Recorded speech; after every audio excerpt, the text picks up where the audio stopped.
And so what's really interesting to do is to go through and like read the books. Like as I was rearranging my office this weekend and I was going through all my books,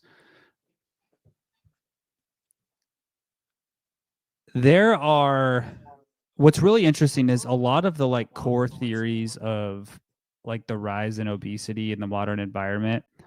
If you read the books, they basically all cite the same evidence and they all come to very different conclusions. And a lot of those conclusions are at like direct odds for one another. And so what's really interesting to do is to go through and like read the books. Like, So is it it's just the interpretation that's different, is what you're suggesting? it's a little bit of the interpretation, but it's the attention to the things that matter and the details of what's actually happening. And so the concept of what we talk about in this book kind of pulls away another layer of abstraction to actually get at the truth.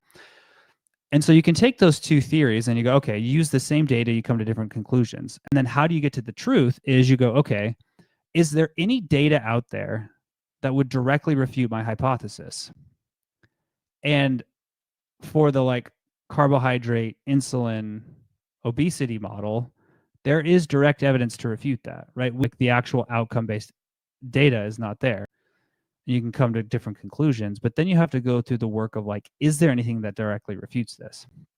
And in his book, he actually kind of goes through some of these things. And so he talks about like, there's things in here where he talks about like, drugs activate the same circuits, but they do it to much less of an extent. So how does that work?